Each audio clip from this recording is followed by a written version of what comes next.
అది వ్యక్తిగత విషయాలు, ఓకే అది నా సొంత విషయాలు. ఓకే ఎవరో ఫ్రెండ్స్ ఉంటారు, అది ఎవడు అలవాటు వెళ్ళినోడు ఈ రాష్ట్రంలో ఎవరు చెప్పండి. కరెక్ట్ ప్రభుత్వమే అమ్ము అంటుంది, ఓకే ఏ ప్రభుత్వం వచ్చినా అమ్ము అంటుంది, దేశమే అమ్ము అంటుంది.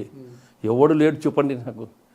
ఏ నాయకుడు నేను ఏం కాదులేండి మామూలు అట్టగా నేను చెప్పేది, ఏ నాయకుడు నాకు అలవాటు లేదని చెప్పండి. ఓకే ఓకే మేమేం పోయి ఎక్కడెక్కడన్నా వ్యభిచారం చేసినామా లేకుంటే రేప్ చేసినామా, ఓకే అది ఇష్టం సొంత విషయాలు అవి.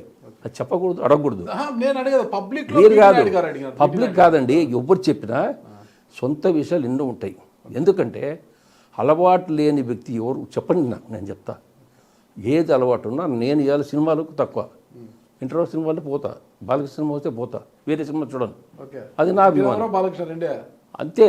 జూనియర్ ఎన్టీఆర్ చూస్తా, అది కూడా చూస్తా. అది కూడా చూస్తారు. ఓకే నందమూరి వంశం, నందమూరి వంశం ఏ సినిమా వచ్చినా చూస్తారు. నందమూరి వంశం చూస్తా. ఓకే వేరే చూడ నాకు అలవాటు లేదు. నాన్ వెజ్ తింటారా? తీర్చిలేదు. ఎగ్గు ఎగ్గు తింటారు. ఎగ్గు ఊరు తింటా. ఎగ్గు నాన్ వెజ్ కాదా? ఆ ఎగ్ ఏం తింటా, డాక్టర్లు చెప్తున్నామని. ఎగ్గు కొంచెం తింటే కొంచెం డాక్టర్ పెగ్గు ఒక ఎగ్గు. ఎగ్ కాదు, ఎగ్ వరకు నేను చెప్తున్నా. డాక్టర్ పెగ్గు ఒక ఎగ్గు. ఎగ్ వరకు నేను